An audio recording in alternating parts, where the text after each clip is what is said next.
ሰላም ሰላም ውድ የፍጻሜ ማንቂያ ሚዲያ ቤተሰቦች ሰበር የሆነ መረጃ ይዤላችሁ ቀርብ ያለው። እንግዲህ እስራኤላውያን ሰሞኑን የሮሽ ሃሻና ወይም ደግሞ የአዲስ ዘመን መለወጫ በዓላቸውን እያከበሩ ይገኛሉ። በዓለም አነጋጋሪ በሆነ መንገድ ለመጀመሪያ ጊዜ 100 መለከት የሚነፋበትን ስርዓት እየተካሄደ ይገኛል። እንግዲህ ይህን ስርዓት እያከበሩ በሚገኙበት በዚህ ወቅት ላይ ከባድ የሆነ ነገር ተፈጽሟል። ኤላት በተባለች ከተማ ላይ የመን ውስጥ መቀመጫውን ያደረገው ሀውቲ የሚባለው የአሸባሪ ቡድን ከፍተኛ የሆነ የሚሳኤል ጥቃት ፈጽሟል። በዚህ የሚሳኤል ጥቃት ውስጥ በሁለት ሚሳኤሎች አይረንዶምን ጥሰው ወርደው ከተማዋ ላይ ከፍተኛ የሆነ ጉዳት አድርሰዋል። ሁለቱ ደግሞ በአይረንዶም ከሽፈዋል። እንግዲህ በዚህ በተደረገው የሚሳኤል ጥቃት ከ20 ሰዎች በላይ ጉዳት ደርሶባቸዋል። እንግዲህ ከፍተኛ ጉዳት የደረሰባቸው ሄሊኮፕተር ጭምር ነው። እንግዲህ ገዛ ተደርጎ ወደ ቤሃ ሼቫ ወደ ተባለ ሆስፒታል ለሕክምና የተወሰዱት።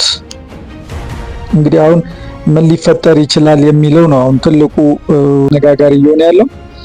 በዚህ ጊዜ ይህን ትልቁን በዓሏን ማለት ለዘመናት ስትናፍቀው የነበረውን በዓሏን በዚህ ደረጃ በምታከብርበት በዚህ ሰዓት እንዲህ አይነት ጥቃት መፈጸሙ ዓለምን ወዴት ይወስዳታል?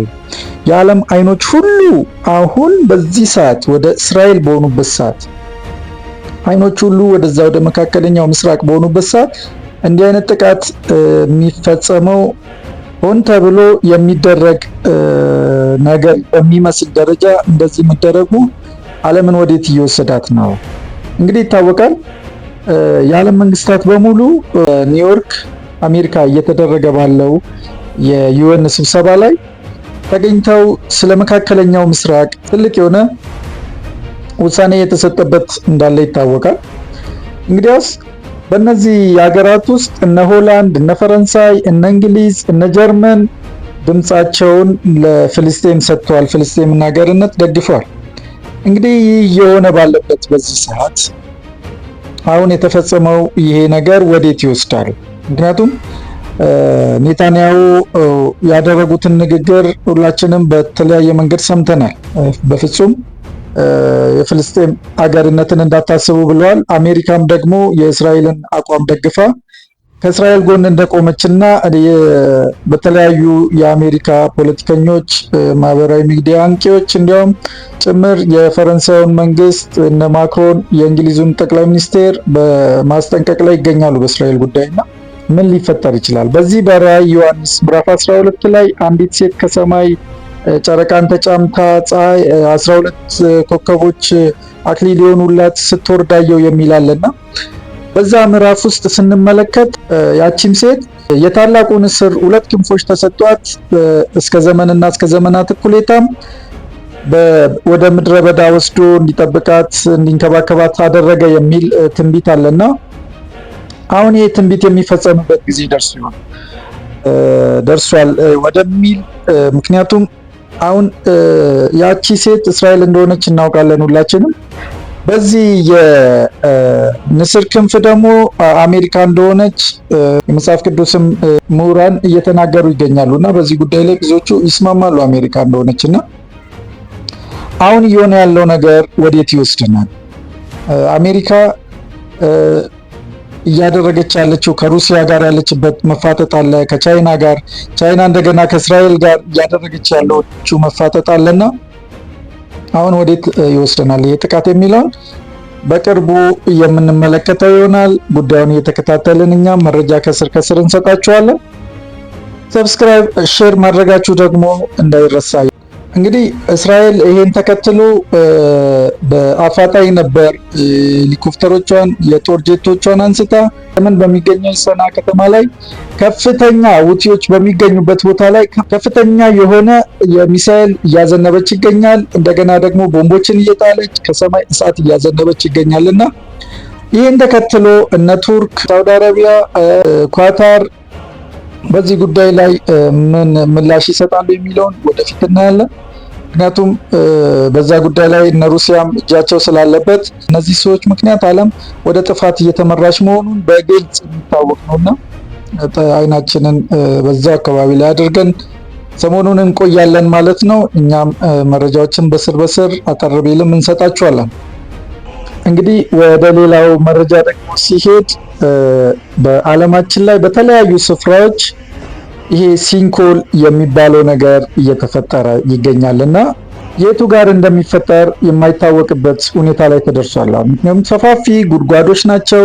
በጣም ትልቅ ውድመት እያደረሱ ነው ያሉት። እንግዲህ መጽሐፍ ቅዱስ ላይ የተጻፈ ነገር አለ ወይ የሚለውን በትንቢተ ኢሳይያስ ምዕራፍ 24 ቁጥር 17 ጀምሮ እንዲህ የሚል ቃል አለ። በምድር ላይ የምትኖር ሆይ ፍርሃትና ገደል ወጥመድም በአንተ ላይ አሉ። የሰማይ መስኮቶች ተከፍተዋልና የምድርን መሰረት ተናውጣለችና ከፍርሃት ድምፅ የሸሸ በገደል ይወድቃል። ከፍርሃት ድምፅ የሸሸ በገደል ይወድቃል። ከገደልም የወጣ በወጥመድ ይያዛል።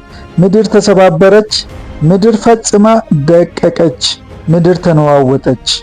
ምድር እንደ ስካር ሰው ተንገዳገደች፣ እንደ ዳስም ትወዛወዛለች። መተላለፏ ይከብድባታል፣ ትወድቅማለች፣ ደግማም አትነሳም የሚል ቃል አለና ኢሳይያስ እንግዲህ ከክርስቶስ ልደት በፊት ከ700 ዓመት በፊት የነበረ ነቢይ መሆኑን ሁላችንም እናውቃለን። ይህንን ትንቢት ሲናገር በዛ ዘመን ሆኖ ስለመጨረሻው ዘመን አይቶ ነው ይህን ትንቢት የተናገረው። ኢሳይያስ በነበረበት ሰዓት እንዲህ አይነት ክስተቶች ምድር ላይ አልተፈጠሩም። እንግዲህ አሁን ነው እየሆኑ ያሉት እንደዚህ አይነት ነገሮች። እንደዚህ አይነት ትላልቅ ጉድጓዶች ከተፈጠሩ በኋላ ወይ ምድር እንደዚህ ከተንገዳገደች እንደዚህ ከሆነች በኋላ ምንድነው የሚሆነው? ዓለም ጭንቅ ውስጥ እየገባች ነው ወገኖች። በጦርነቱ፣ በኢኮኖሚው፣ በማህበራዊ እስቲ በየትኛው መንገድ ነው እንዲህ አይነት ውጥረት ውስጥ ያልገባችው ምድርና በጣም ተንገዳግዳለች ምድር። በጣም ጭንቅ ውስጥ ገብታለችና በዚህ በራዕይ ዮሐንስ ምዕራፍ 9 ከቁጥር 1 ጀምሮ እንዲህ ይላል። አምስተኛውም መልአክ ነፋ፣ ከሰማይም ወደ ምድር ወድቆ የነበረ ኮከብ አየሁ። የጥልቁንም ጉድጓድ መክፈቻ ተሰጠው። የጥልቁም ጉድጓድ ከፈተው፣ ጢስም ከታላቅ እቶን እንደሚወጣ ጢስ ሆኖ ከጉድጓዱ ወጣ። ፀሐይና አየርም በጉድጓዱ ጭስ ጨለሙ። ከጢሱም አንበጣዎች ወደ ምድር ወጡ። የምድርም ጊንጦች ስልጣን እንዳላቸው ስልጣን ተሰጣቸው። የእግዚአብሔርን ማኅተም በግንባራቸው ከሌለባቸው ሰዎች በቀር በምድር ያለውን ሳር ቢሆን ወይም ማናቸውንም የለመለመ ነገር ወይም ማናቸውንም ዛፍ እንዳይጎዱ ተባለላቸው። 5 ወር ሊያሰቃዩአቸው ተሰጣቸው እንጂ ሊጎዷቸው አይደለም። እነርሱም የሚሰቃዩት ስቃይ ጊንጥ ሰውን ነድፎ እንደሚሰቃይ ነው። በዚያም ወራት ሰዎች ሞትን ይፈልጋሉ፣ አያገኙትም። ሊሞቱም ይመኛሉ፣ ሞትን ከእነርሱ ይሸሻል ይላል። ፊታቸውም እንደ ሰው ፊት ነበረ፣ የሴቶችም ጠጉር የሚመስል ጠጉር ነበራቸው። ጥርሳቸውም እንደ አንበሳ ጥርስ ነበረ፣ የብረት ጥሩር የሚመስል ጥሩርም ነበራቸው። የክንፋቸውም ድምፅ ወደ ጦርነት እንደሚጋልቡ እንደ ብዙ ፈረሶች ሰረገላዎች ድምፅ ነበረ ይላል። በዚህ በራዕይ ዮሐንስ ምዕራፍ 8 ላይ ከቁጥር 2 ጀምሮ የተጻፈ ሬቶ የሚባል ኮከብ ከሰማይ ሲወድቅ ሰሞኑን ናሳም በቪዲዮ ያስቀመጣቸው ትላልቅ ተራራ የሚያክል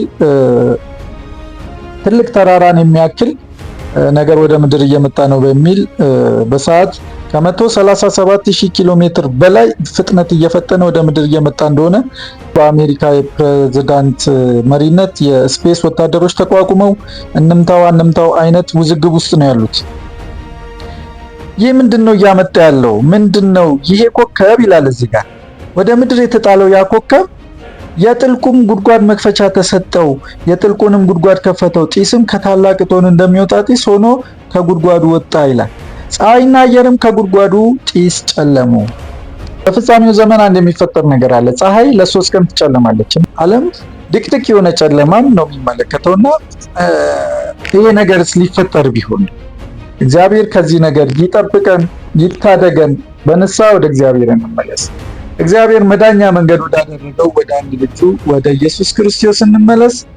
እንግዲህ ሰብስክራይብ ማድረጋችሁ እንዳይረሳ። ለብዙዎች ደግሞ መስማት አለባቸው ማወቅ አለባቸው ካላችሁ ይህን መረጃ ሼር አድርጉት። ጸጋ ይብዛላችሁ። ተባረኩ።